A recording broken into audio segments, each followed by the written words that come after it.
CBI को गई और जितने भी 18-20 केस कोर्ट में चल रहे हैं वो सब केवल एक मेरे पत्र के ऊपर चल रहे हैं। आज भी उन पर केस चल रहा है। तो यही केजरीवाल के पास अगर एक पैराग्राफ का भी सबूत था तो मैं आज पूछना चाहता हूं क्यों वो सबूत बाहर नहीं आए। ये 360 पेज का एक सबूत लेकर घूमते थे शीला जी के खिलाफ। ये कई बार लोगों ने मुझसे पूछा, इनसे पूछा, लेकिन कभी इनको प्रेस कॉन्फ्रेंस में इनसे क्यों नहीं पूछा जाता है कि वो 360 पेज क्या थे। क्योंकि मुझे विजय कुमार मल्होत्रा जी ने एक बार बताया था कि भारतीय जनता पार्टी का एक डेलीगेशन गया था जब ये मुख्यमंत्री बने थे और इनसे कहा था कि आपके पास 360 पेज के सबूत हैं, उन सबूतों का आप क्या कर रहे हैं। तो केजरीवाल साहब ने वो सबूत सामने किए और वो सबूत क्या थे, वो 360 पेपर की कटिंग थी। शायद पहला व्यक्ति होगा जो पेपर की कटिंग को बतौर सबूत प्रस्तुत करता है। मैं एक और इनसे प्रश्न पूछना चाहता हूं। आप लोगों को याद होगा जब कॉमनवेल्थ के खेल हुए थे तो उसके बाद सीएजी की एक रिपोर्ट आई थी। एक रिपोर्ट गई थी भारत सरकार में, जो भारत सरकार की लोकसभा की पब्लिक अकाउंट्स कमेटी को गई थी, और दूसरी रिपोर्ट स्टेट असेंबली में आई जो स्टेट की पब्लिक अकाउंट्स कमेटी को गई थी। उस कमेटी पे बातचीत हुई, वो कमेटी ने अपना काम पूरा नहीं किया, सरकार हट गई। उसके बाद 13 का चुनाव हुआ, फिर 15 का चुनाव हुआ। 67-70 में से शायद 67 विधायक लेकर ये लोग आए। स्वाभाविक है कि पब्लिक अकाउंट्स कमेटी में जितने सदस्य रहे होंगे, एक आध बीजेपी का छोड़ के बाकी सब आम आदमी पार्टी के रहे होंगे। पूछिए ना इनसे, पब्लिक अकाउंट्स कमेटी दिल्ली सरकार की उस सीएजी रिपोर्ट की रिपोर्ट कहां है। जिस सीएजी की रिपोर्ट, जिस कॉमनवेल्थ की रिपोर्ट पर ये हल्ला करते थे, उसकी एक्शन टेकन रिपोर्ट क्यों नहीं निकाली है दिल्ली सरकार ने। क्यों नहीं उन चीजों पर, उन बातों पर ये बात कहते हैं जिन बात पर ये बार बार इल्जाम लगा रहे थे। अभी 2 या 3 दिन पहले एक चैनल पे इन्हीं के एक वक्ता ने मुझसे कहा कि मेरे बिजनेस इंटरेस्ट है दिल्ली में। मैं आज नहीं, मैं 10 साल से इस पार्टी से कह रहा हूं, हिम्मत हो तो एक सबूत दीजिए ना। और मैं आप लोगों के माध्यम से कहता हूं, मुझे भी न्याय चाहिए, एक सबूत दिखाइए। पूरी दिल्ली में इन्होंने इस बात को फैलाया। मैं स्पष्ट करना चाहता हूं, आपने देखा होगा ये ऑरेंज रंग की जो बसें चलती हैं, पूरी दिल्ली में कहा गया है कि ऑरेंज रंग की बसें मेरी हैं। मैंने एक पत्र लिखा आज से 3-4 महीने पहले डिम्स को। मैंने कहा साहब, डिम्स में अगर मेरी बसें चलती हैं तो पिछले 10 साल में मुझे तो 1 रुपया किराया नहीं आया है। या तो मुझे किराया भेज दीजिए या स्पष्ट कर दीजिए बसें किसकी हैं। मेरे पास तो अभी तक डिम्स का जवाब नहीं आया। मैंने एलजी साहब को आज से 1-1.5 साल पहले पत्र लिखा और तमाम जो चीजें पब्लिक में चलती थी सबका उल्लेख करके कहा कि आप इन पे इंक्वायरी बिठाइए, क्योंकि मुझे किसी चीज का भय नहीं। मैंने एलजी साहब से रिक्वेस्ट की कि आप इंक्वायरी बिठाइए, और वो 8-10 चीजें जो कही जाती थी मेरे बारे में सब मैंने स्पष्ट की कि एक भी अगर आपको सच मिले तो आप उसको नेशनलाइज कर दीजिएगा और मुझे जेल भेज दीजिएगा।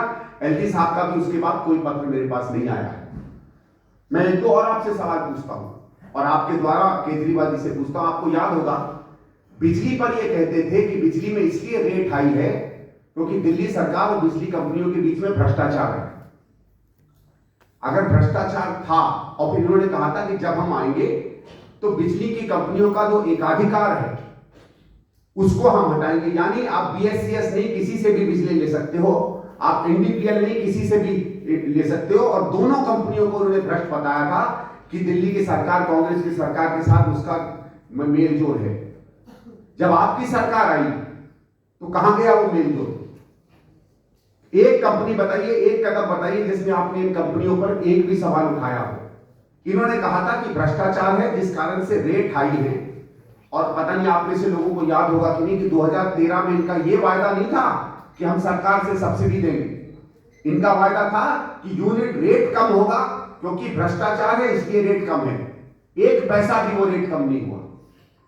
ये सवाल इनसे पूछने पड़ेंगे क्योंकि इन्हीं सवालों को लेकर इन्होंने शीला जी को और उनकी सरकार को ऊपर से नीचे तक बदनाम किया था और बदनाम हुई थी ये सरकार। न केवल दिल्ली की सरकार, इन्होंने तमाम उन राजनेताओं पे सवाल उठाए थे जो आज इंडिया गठबंधन में इनके साथ खड़े रहते हैं, चाहे लालू जी हो, चाहे आदरणीय सोनिया जी हो, चाहे आदरणीय शरद पवार जी हो। ये मैं इसलिए पूछना चाहता हूं आपसे सवाल कि कोई तो इनसे जाके पूछे कि इतना बड़ा जो झूठ का शगुफा आप फैला रहे थे इसके पीछे के तथ्य क्या थे तब और आज। कितने बिजली के मीटर इनको तेज दौड़ते हुए मिले। रोज घूमते थे बिजली के मीटर लेके कि तेज दौड़ते हैं। इन्होंने कहा था हम इन्वेस्टिगेशन करवाएंगे, बिजली के मीटर बदलेंगे। मुझे आंकड़ा दे कि क्या एक भी बिजली का मीटर इनको तेज दौड़ता हुआ मिला था। इन्होंने कहा पानी के मीटर तेज दौड़ते हैं। मुझे याद है केजरीवाल साहब ने कहा था इनमें हवा भी मार दो तो घूमेंगे। कोई इंजीनियर इस तरीके की बेवकूफी की बातें करे, भाई हवा में प्रेशर होता है, मीटर प्रेशर से घूमते हैं, हवा डालो या पानी डालो मीटर घूमेगा। लेकिन चलिए साहब, कहां की इंजीनियरिंग की है उनको मुझे तो नहीं समझ में आती है। पब्लिक में आप जो चाहे बोल दें, कितने मीटर बदले हैं। डीटीसी की बसों में इन्होंने कहा था कि इन्वेस्टिगेशन करेंगे, कहां से वो इन्वेस्टिगेशन हुई है।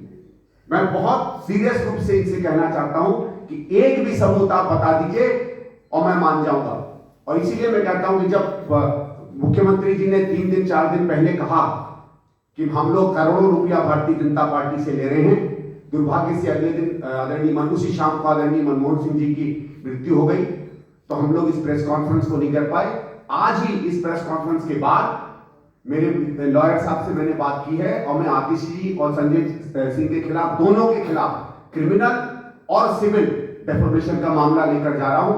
और मैंने कहा है कि आप इन पर मुझे 10 करोड़ रुपया दीजिए। वो 10 करोड़ रुपया में 5 करोड़ हम यमुना क्लीनिंग में देंगे, यमुना जी की सफाई के लिए डोनेट कर दूंगा, और बाकी का 5 करोड़ जो हवा जहरीली हो रही है उसके लिए डोनेट कर दूंगा। और ये दोनों केस मैं आज जाकर फाइल करूंगा, देखूंगा इनके पास अगर जवाब हो तो जवाब दे। बहुत आसान है कहना कि फलाने से पैसा लिया, फलाने से पैसा लिया है।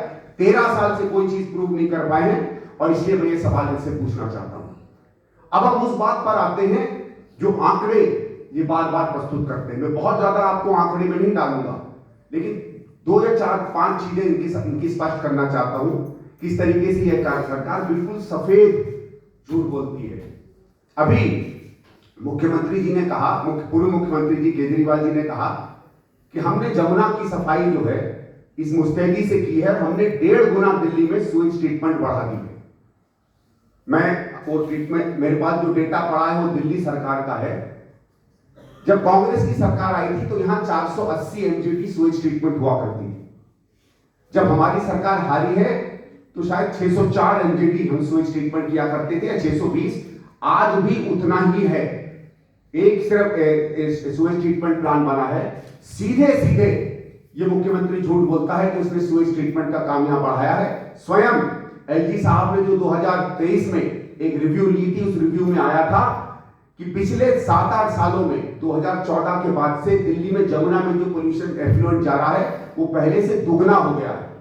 केजरीवाल साहब ने कहा था कि हमारे समय में एफ्लुएंट नहीं होता था, एफ्लुएंट डबल हुआ है यहां। फिर आपने देखा होगा कि बार बार एक आंकड़ा देते हैं कि साहब हमने पैसा बचाया है फ्लाईओवर्स में। शायद आपने कई बार इस आंकड़े को भी सुना होगा। उसके बारे में भी मैं कुछ तथ्य आपके सामने रखना चाहता हूं इनके आंकड़ों का। इन्होंने एक लिस्ट बनाकर एक आंकड़ों की एक बहुत बड़ी तस्वीर प्रस्तुत की। 2 मिनट दीजिएगा मुझे, वो कागज कहीं इसी में रखे होंगे।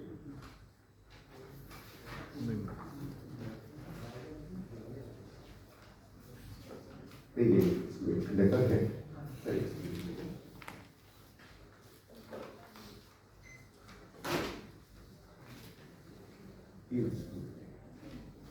इन्होंने ये इश्तहार भी पब्लिश किया और ये इसमें दिखाया। मैं थोड़ा सा इसको पढ़ना चाहता हूं 2 मिनट, उसके बाद आप चाहेंगे तो ये डेटा आपके साथ में शेयर कर सकता हूं। इन्होंने बताया कि साहब मधुबन से मुकरबा चौक का जो फ्लाईओवर था वो शीला दीक्षित जी ने 422 करोड़ में उसका पैसा तय किया। मैं ईमानदार हूं, मैंने उसको 297 करोड़ में बनवा दिया। इसी तरह उन्होंने कहा कि मंगोलपुरी से मधुबन चौक का 423 करोड़ का शीला जी ने एस्टिमेट किया। मैं ईमानदार हूं, मैंने उसे 323 करोड़ में बनवा दिया। उसी तरह विकासपुरी से मीराबाग में 560 करोड़ का था, 460 करोड़ में बनवा दिया। ऐसे करके इन्होंने 5-7 बड़े उदाहरण दिया और बार बार हमारे मुख्यमंत्री जी इनका उदाहरण देते हैं। और मैं आपके सामने वो डेटा प्रस्तुत करना चाहता हूं जो पीडब्ल्यूडी की वेबसाइट से हम लोगों ने उतारा है, जो इसके आंकड़े की सत्य की हकीकत आपके सामने रख देगा।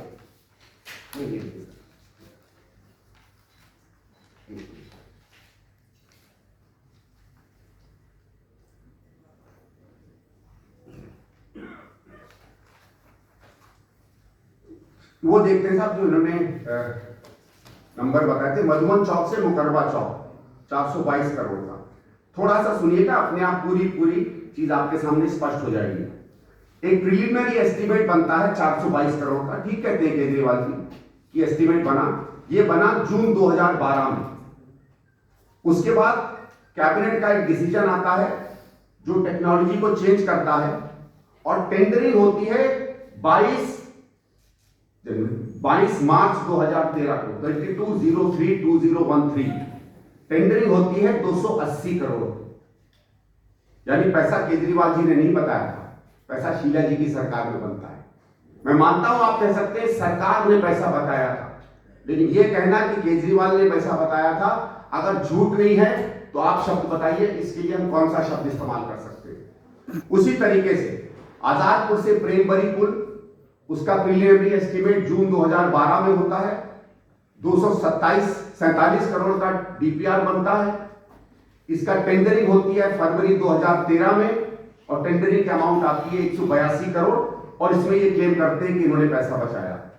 उसी तरीके से मंगोलपुरी से मधुबन चौक डीपीआर बनता है 19/6/2012 को, एस्टीमेट होता है 423 करोड़ का, टेंडरिंग होती है 19/3/2013 को, टेंडरिंग का अमाउंट होता है 290 करोड़ और उसमें पैसा बचता है। ये शब्द जो है मैं पूछना चाहता हूं ना कि अगर आपने पैसा बताया था तो सच्ची में आप बताते ना, आप ट्रुथ बताते ना। इस तरीके का एक नहीं, कम से कम 100 झूठ जो है हमारे मुख्यमंत्री जी बोल चुके हैं। हमें समझ नहीं आता है कि जो आदमी इतना खुलेआम झूठ बोलता है उसके बारे में हम क्या कर सकते हैं। एक लिस्ट दीजिएगा, लगाइएगा मैम लिस्ट जो है फ्लाईओवर्स की। इनका आपने देखा होगा, अभी ये आंकड़े देते हैं कि हमने 32 या 36 फ्लाईओवर दिल्ली में बनाए हैं। ये फ्लाईओवर की लिस्ट है। विजेंद्र गुप्ता जी ने एक सवाल पूछा था असेंबली में कि कितने फ्लाईओवर आपकी सरकार ने बनाए हैं।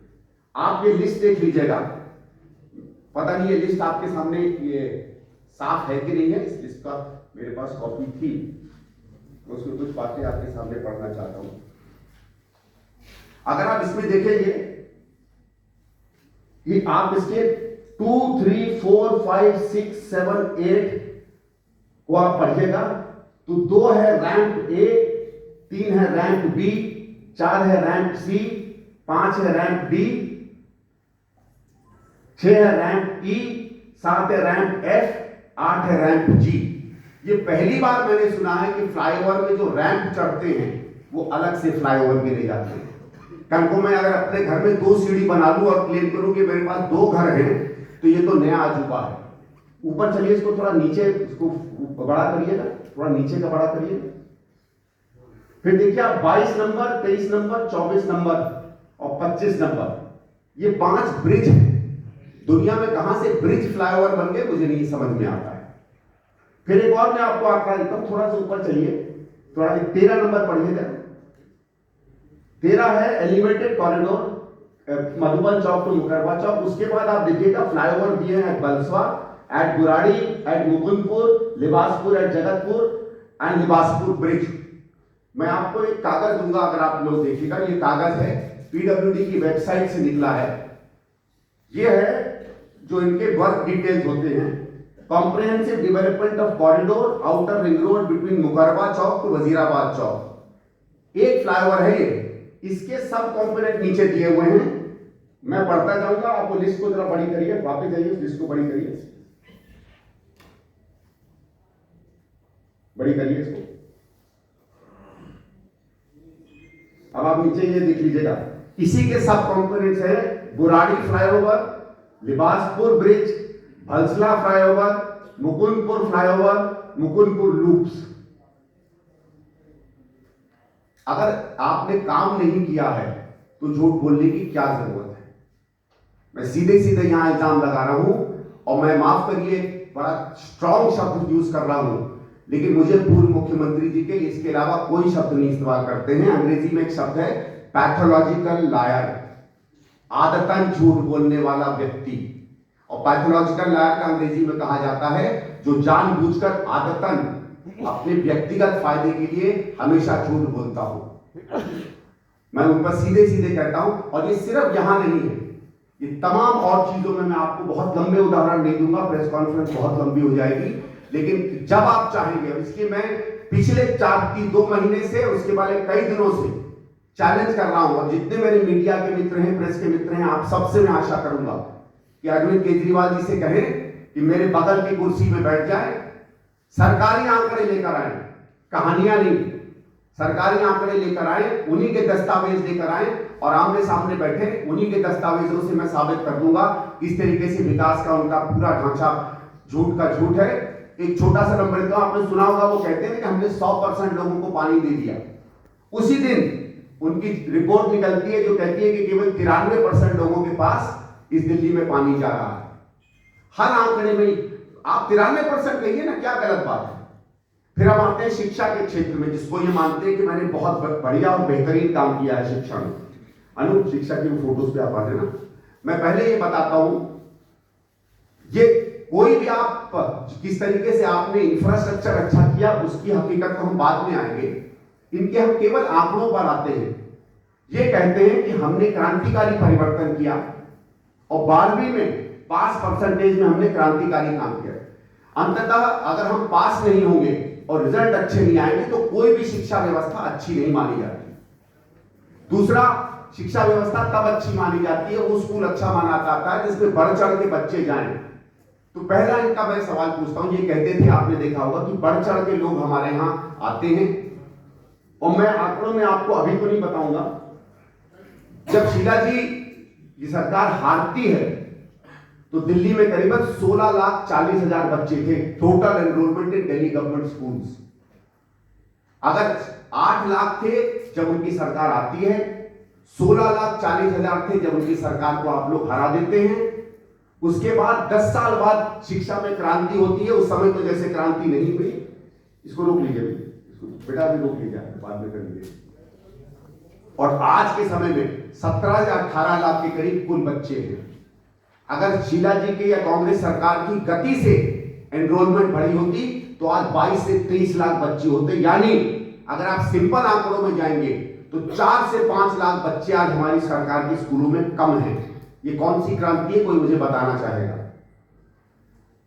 64% था 1998 में 12वीं का परसेंटेज पास।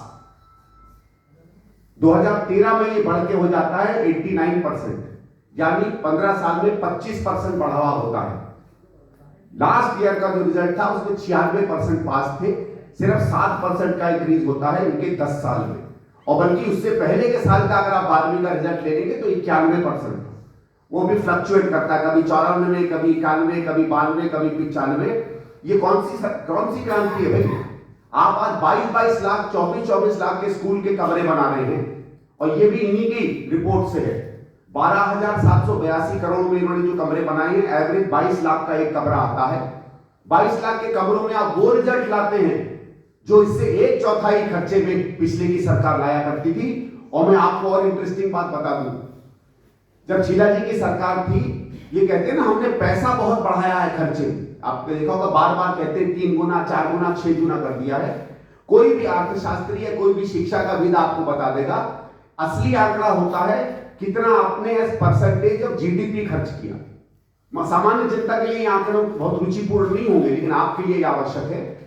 जब शीला जी हारती हैं 2013 में, तो एज परसेंटेज ऑफ जीडीपी 1.4% खर्च हो रहा था एजुकेशन पे, और आज शायद 1.36% है। मतलब as a percentage of GDP गिरा है। और ये तब है, और ये बिजनेस स्टैंडर्ड की किताब है, जब शीला जी के समय 9.1% का 1998 से 2013 तक का हमारा जीडीपी ग्रोथ था, और पिछले 8-9 सालों में ये केवल 5.1% के करीब जीडीपी ग्रोथ रह गया है। हम आते हैं 10वीं के आंकड़ों में। 10वीं में जब शीला जी की सरकार या कांग्रेस की आई थी तो 43% बच्चे दिल्ली में पास होते थे। वो बढ़कर 2013 में 2008 में हो गए थे 88-89%। मैं उसके बाद के आंकड़े इसलिए नहीं लूंगा क्योंकि कपिल सिब्बल जी जब बने थे एजुकेशन मिनिस्टर तो सीबीएसई के इम्तहान हटा दिए गए थे 10वीं से, और उसके बाद 99% बच्चे पास होने लगे थे। मैं केजरीवाल जी की तरह झूठ नहीं बोलूंगा कि 99% शीला जी के या कांग्रेस के पराक्रम से हुए थे। वो क्योंकि 10th का बोर्ड का इम्तहान हटा दिया गया था, इस कारण से 99% पास हो रहे थे। क्योंकि केजरीवाल जी ने भी जब कोविड के सालों में 12वीं में 99% पास हुए थे तो उसको अपनी अचीवमेंट बताई थी, जब ये रूल आ गया था कि कोविड के कारण किसी बच्चे को डिटेन नहीं किया जाएगा। तो non detention policy education department का पराक्रम नहीं है, वो नीति का पराक्रम है। चलिए उसको छोड़िए, 89% हो जाता है 10th का पास 2008 में। आज वो 80, 81, 83, 84, 88, 90, 91 के आसपास चल रहा है। 1-2 साल पहले तक तो 71% था। 10वीं का तो ये हाल है इनकी क्रांतिकारी परिवर्तन का। और अगर आप यही सिंपल नंबर ले लें कि कितने बच्चे 12वीं का इम्तहान देते हैं, तो उसमें जितने बच्चे शीला जी के समय 11वीं 12वीं का इम्तहान देते थे, उससे कम बच्चे आज दे रहे हैं। मैं ये पूछना चाहता हूं, आबादी बढ़ गई है, करीबन 1 करोड़ 60 लाख से लेकर आज 2 करोड़ 10 लाख मानी जाती है। कम से कम 25, 30, 50% बच्चे तो बढ़ने चाहिए थे ना। और आप तो ये कहते हैं कि प्राइवेट से बच्चे कूद कूद के सरकारी अस्पतालों में आ रहे हैं। बच्चे सरकारी अस्पतालों में आ रहे हैं, स्कूलों में आ रहे हैं, लेकिन उनकी एनरोलमेंट नहीं बढ़ रही। ये कौन सा आंकड़ा मुझे समझ में नहीं आ रहा है। इसका मतलब है अगर बच्चे आ रहे हैं तो बच्चे जा भी रहे हैं। शायद वो लोग जो प्राइवेट अफोर्ड नहीं कर पा रहे वो दिल्ली सरकार के स्कूलों में आ रहे हैं, और जो अफोर्ड कर रहे हैं वो अच्छी शिक्षा छोड़ के बुरी शिक्षा की तरफ जा रहे हैं। यही इनका आर्ग्यूमेंट हो सकता है। मैं और कोई आर्ग्यूमेंट नहीं समझ सकता। इन्होंने एक और आंकड़ा दिया कि दिल्ली में कोई भी डिस्पेंसरी काम नहीं कर रही थी, इसलिए हमने आम आदमी मोहल्ला क्लिनिक बनाई। खुद इनके, और ये आंकड़े सब वो हैं, अगर आप लोग वेबसाइट पे चले जाइएगा, आपके सबके पास शोध करने वाले, रिसर्च करने वाले मुझसे बहुत बेहतर लोग होंगे। कम से कम 560 जो है डिस्पेंसरियां उस समय दिल्ली में चल रही थी। इन्होंने क्या किया, 560 डिस्पेंसरी में से अधिकांश को बंद करके और मोहल्ला क्लिनिक खोली। बेटा ये था, आप नई स्कीम लाए थे, लाते ना। डिस्पेंसरी में तो बेड थे, डिस्पेंसरी में तो गायनिक फैसिलिटी थी, डिस्पेंसरी में तो सर्जरी की फैसिलिटी थी। आपने उन सब फैसिलिटीज को काट के केवल इंजेक्शन लगाने, आला देखने और बुखार देखने वाले आम मोहल्ला क्लिनिक खोल दिए। कोई दिक्कत नहीं, आप नई स्कीम लाइए। लेकिन जिस तरीके से पुरानी व्यवस्था को ध्वस्त करके नई व्यवस्था में लाए, और इन्हीं का आरटीआई एक और इंटरेस्टिंग चीज भी कहता है। जब शीला जी की सरकार, कांग्रेस की सरकार हारी थी, तो दिल्ली में 39 अस्पताल थे। आज भी 39 ही अस्पताल हैं। उस समय 7 अस्पताल निर्माणाधीन थे, उसमें से 3 बमुश्किल से द्वारका, इंदिरा गांधी अस्पताल और एक बुराड़ी में अस्पताल, ये 3 अभी भी पूरे नहीं हुए। और अगर आप आंकड़ा देख लेंगे, मैं आंकड़ा आपको भेज दूंगा, इन्होंने ये क्लेम किया है कि पिछले कुछ वर्षों में कोई 3 या 4 हजार बेड्स हमने अस्पतालों में बढ़ाए हैं। ये जितने बेड्स हैं ये उन्हीं अस्पतालों में हैं जो कांग्रेस के समय के बढ़ रहे थे। तो अस्पताल नहीं बढ़ते हैं, बेड्स नहीं बढ़ते हैं, आज डॉक्टरों की कमी है, आज नर्सिस की कमी है, और ये कहते हैं कि हमारी वर्ल्ड क्लास हेल्थ सिस्टम है। मैंने एक पत्र लिखा था इनके सेक्रेटरी एजुकेशन को कि साहब आप क्लेम करते हैं कि वर्ल्ड क्लास एजुकेशन है, तो वर्ल्ड क्लास एजुकेशन ये टर्म कहां से आई? भाई मैं अपने आप को कह सकता हूं most handsome man on earth और अपने आप को पदवी दे दूं, आप लोग क्या कहोगे? हंसोगे ना मुझ पे कि लगता है थोड़ा सा हिल गया, यही कहोगे ना? कोई आदमी खुद ही टर्म बना ले वर्ल्ड क्लास एजुकेशन और अपने आप को पदवी दे दे, तो आप ताली बजाओगे या मुस्कुराओगे? तो सादा सवाल पूछता हूं, क्योंकि मैंने जब पूछा कि वर्ल्ड क्लास एजुकेशन टर्म कहां से आया, किन मापदंडों पे आपने कहा है, किन मापदंडों में कहा है वर्ल्ड क्लास हेल्थ है, तो मेरे को कोई जवाब आज तक इनके विभागों से नहीं आया है। इसी तरीके से डीटीसी का मैं एक छोटा सा आपको उदाहरण देता हूं। ये कह रहे हैं कि हमने डीटीसी में बहुत बसें बढ़ाई, वो अलग नारा है। हमारे समय में 5200-5300 के करीब बसें थी, आज वो घटकर करीबन 300, 350, 3000 के करीब बसें हो गई हैं। लेकिन बसें आप कितनी भी बढ़ा लीजिए, उस पर लोग कितने चल रहे हैं? 2013 जो कांग्रेस का आखिरी वर्ष था, इन्हीं की आंकड़े के हिसाब से प्रतिदिन 43 लाख पैसेंजर डीटीसी की बसों में चला करते थे। आज वो 43 लाख घट के 25 लाख हो गया है। मैं अचंभित हुआ, मैंने कहा साहब इतना कैसे गिर गया? जब फ्री का मामला है, महिलाएं फ्री पे चल रही तो बढ़ना चाहिए। तो उन्होंने एक और लाइन वहां रखी, क्लस्टर बसेस। ये वही क्लस्टर बसेज हैं जो तथाकथित रूप से मेरी हैं। तो मान लीजिए आधा कंट्रीब्यूशन तो उनकी सरकार का मैं ही कर रहा हूं, अगर वो मेरी बसें हैं तो उसमें 16 लाख आया, फिर भी मिला लीजिए तो टोटल 41 लाख इनकी राइडरशिप है।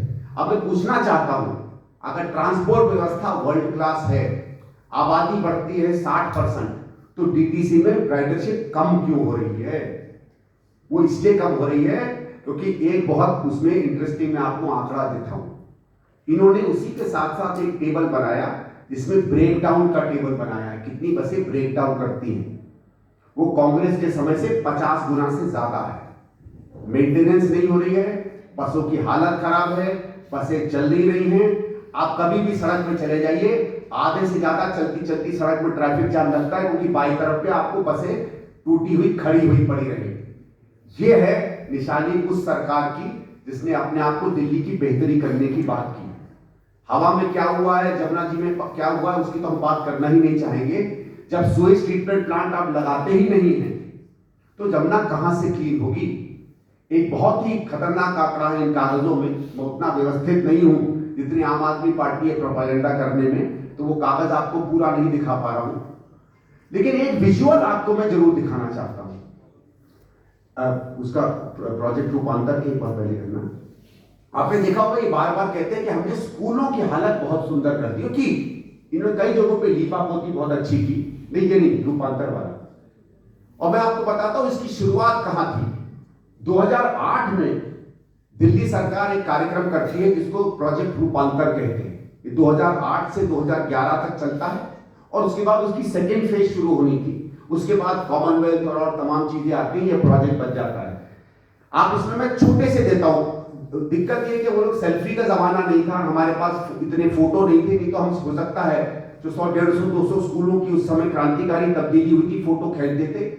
सौभाग्य से कुछ फोटो मुझे मिल गई, उनका मैंने संकलन किया। आप चाहोगे तो तमाम वो 100-125 स्कूल में जितनी मेरे पास डेटा है मैं आपको भेज सकता हूं।